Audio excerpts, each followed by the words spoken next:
centímetros. Sabendo-se que o líquido menos denso é água, cuja densidade vale 1 grama por centímetro cúbico. Qual é o líquido menos denso? O verdinho ou o azulzinho? O azul, né, o menos denso, flutua, né? Ele disse que isso aqui é água. E disse que a água é 1 grama por centímetro cúbico. A densidade do outro líquido em gramas por centímetro cúbico é... Vamos fazer a questão de maneira completa. Depois vamos fazer do jeito rápido. O jeito completo seria o aluno pensar assim, ó. A pressão do ponto A é igual à pressão do ponto B. Porque a pressão em um líquido em equilíbrio hidrostático a uma mesma profundidade é a mesma.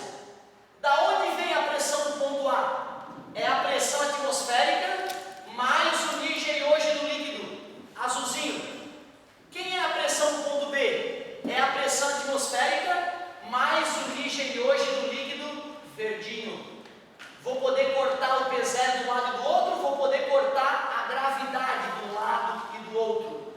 A equação que resta é densidade da água vezes a altura da coluna da água é igual a densidade do líquido desconhecido vezes a altura da coluna de líquido. O jeito completo é fazer isso tudo, né? Se bem que questões de vasos comunicantes, quando a gente fez essa parte da matéria, a gente escreveu a seguinte equação, ó. Mi vezes H mais Mi vezes H do lado do tubo é Mi vezes H mais Mi vezes H do outro lado do tubo. Densidade da água, 1 grama por centímetro cúbico. A altura da coluna de água, 10 centímetros. Densidade do outro líquido, quero descobrir. A altura da coluna do outro líquido, 4. Está multiplicando, passa dividindo. 10 dividido para 4 é a massa específica ou a densidade do outro líquido. 2,5 gramas por centímetro cúbico. Se de repente a gente faz a questão completa, pode parecer que é mais delicada, mas na prática é isso, né? Mi vezes H igual a Mi vezes H. Vasos comunicantes, nem pensa. Mi vezes H mais Mi vezes H de um lado é igual a Mi vezes H mais Mi vezes H do outro lado. Espera para mim, por favor. Então tu vê, Universidade Federal de Santa Maria. A primeira questão que a gente fez era básica. Era só lembrar dos vasos comunicantes. Mi vezes H igual a Mi vezes H. Ficou mais fácil porque só tinham 2 líquidos, né? Pode acontecer de ter outros líquidos, com certeza.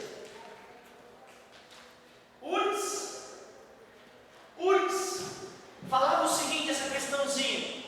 Uma esfera de gelo de massa igual a 300 gramas e massa específica 0,92 gramas por centímetro cúbico flutua à superfície da água, cuja massa específica é 1 grama por centímetro cúbico. Num recipiente em repouso em relação ao solo, os valores aproximados do volume total de gelo e de seu volume imerso são em centímetros cúbicos, respectivamente.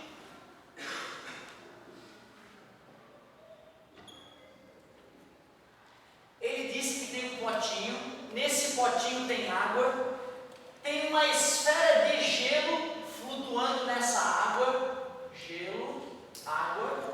Ele me disse que a densidade do gelo era 0,92 gramas por centímetro cúbico e disse que a densidade da água é 1 grama por centímetro cúbico. E perguntou para a gente, já que essa bola de gelo tem uma massa de 300 gramas, massa de gelo, ele perguntou qual é o volume total do gelo e qual é o volume imerso. Ele quer saber qual é o volume do gelo que está mergulhado. Volume de gelo imerso, mergulhado. Ótima questão, muitíssimo obrigado. Primeira coisa, pessoal, densidade é massa sobre volume. Ele me deu a densidade do gelo, 0,92 gramas por centímetro cúbico. Ele me deu a massa da esfera de gelo, 300 gramas. Dá ou não dá para calcular o volume? Está dividido, passa multiplicando, está multiplicando e passa dividindo. Volume de gelo, 300 dividido por 0,92.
poder flutuar. Se uma esfera de 300 gramas está flutuando, está deslocando 300 gramas de água. E como cada grama de água tem 1 centímetro cúbico, 300 centímetros cúbicos. Não era obrigatório fazer a conta. A gente fez a conta para te manter alerta com o sistema internacional e para te relembrar como é que é a fórmula do embucho. Mi vezes G vezes V. Volume submerso. Ótima pedida, garoto. Estou orgulhoso, já está com uma pedida. Isso aqui é meu. Emíliozinho básico. Enem. Olha que questões bonitas, escolhidas a dedo, hein? Santa Maria, URGS e agora Enem. Mais uma questãozinha de hidrostática. Em um experimento realizado para determinar a densidade da água de um lago, foram utilizados alguns materiais conforme ilustrado. Dinamômetro, graduado de 0 a 50, um tubo maciço e homogêneo de 10 centímetros de aresta e 3 kg de massa. Deixa eu fazer o desenho para que vocês consigam me acompanhar na interpretação da questão. Então, migramos para uma questão do Enem. O desenho tinha a superfície, que eu acho que deve ser a de algum líquido, um objeto parcialmente mergulhado nesse líquido, amarrado a um dinamômetro.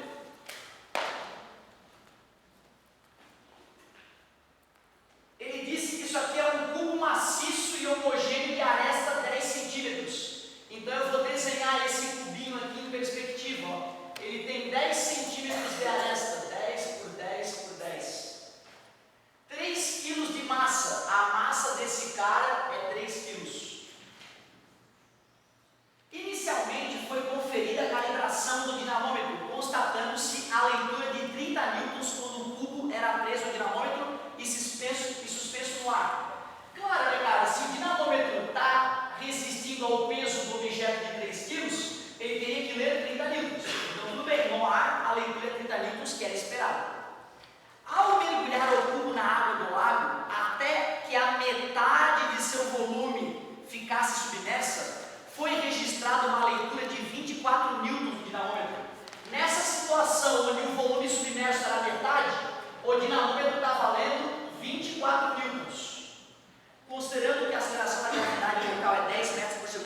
converter para grão é prosseguir comigo?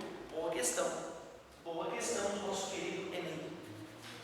Vocês fiquem à vontade, tá? Ela me procurou na aula passada, eu falei, vou fazer as tuas questões com o prazer do mundo, né? Ainda puxei o saco dela. Se vocês tiverem também, eu puxo o teu saco também. Tens uma dúvida aí? Tu me traga a dúvida na semana que vem, hein, criatura? É a última semana, é aquela que nós vamos aparar as arestas. É aquela que tu vai pegar a questãozinha nova. Tu fala, né? Santa Maria, passa protetor solar e vai para Santa Maria. Qual é o problema? Só porque tem buraco na camada de ozônio? Quem é que vai deixar de estudar lá por causa disso? Então vamos lá. Na verdade, acho que já reconstituiu, né? Mas algum tempo atrás, o maior buraco na camada de ozônio do Brasil era em cima de Santa Maria. Por isso, uma hora fica câncer de pele na região. Passa protetor solar, vai para Santa Maria. No início de uma viagem, o pneu dianteiro de uma moto é calibrado com pressão de 32 libras por polegada quadrada. A temperatura é de 20 graus Celsius. No final da viagem, a temperatura do pneu passa a ser de 30 graus Celsius.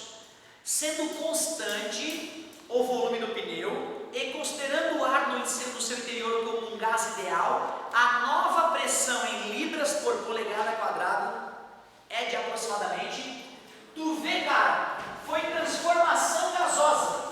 Qual era a equaçãozinha que nós usávamos para transformação gasosa? P vezes V sobre T antes é igual a P vezes V sobre T depois. No começo, isso aqui é uma moto. A pressão do pneu na moto era 32 libras por polegada quadrada. Isso quando a temperatura era 20 graus Celsius. O cara viajou um monte e no final da viagem, esses valores se alteraram.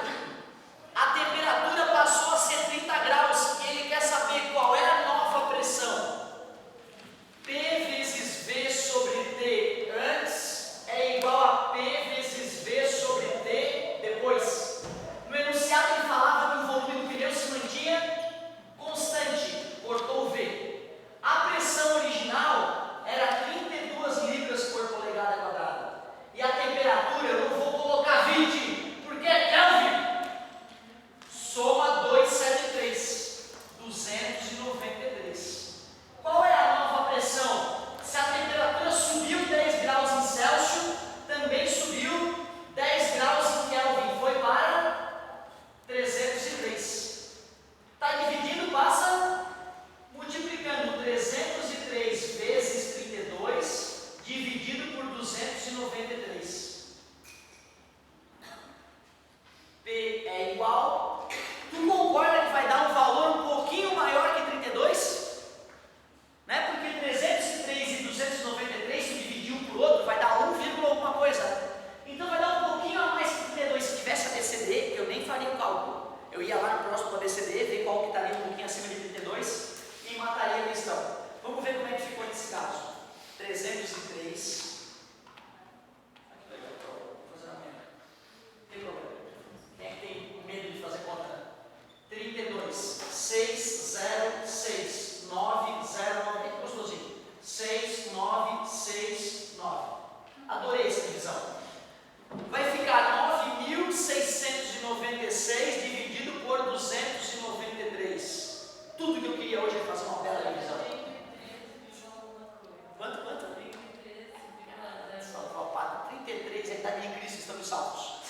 Libras por polegada quadrada. Certo? Como a gente viu, bem próximo de 32. Se tiver o ABCD, tu não faz a conta. Tu olha pelo ABCD e assinado. Certo? Então a pressão pode ser qualquer idade, mas a temperatura tem que ser... Perfeito. Volume e pressão, tu usa a unidade que tu quiser, desde que seja a mesma antes e depois. Temperatura, Kelvin. Só a temperatura que deve ser mantida em Kelvin. É isso mesmo. Ou seja, o perigo dessa questão é aluno, caramba, o professor não falou libra por polegada quadrada. Agora vou ter que converter para a atmosfera, fazer a conta e converter de novo. Não, mas na verdade, quando eu converto pressão, eu estou multiplicando pelo mesmo número, a esquerda e a direita da equação. Por isso que não tem problema. Agora, quando eu converto temperatura, eu estou somando um número em ambos os lados. E somar um número, né, em um termo da equação não vai continuar a verdadeira igualdade. Né? Ótima observação. Então, o único perigo dessa questãozinha é o cara se estressar com a unidade da pressão. Então não podemos nos importar com a unidade de pressão e volume, mas temos que ter muito cuidado com a pressão, com a temperatura, desculpa, que é Kelvin. E eu gostei de ver que na tua questãozinha, eu vi que tu começou muito bem ali, tu tinha feito a transformação para Kelvin, que é o risco de errar, né? Então tu mandou muito bem, parabéns.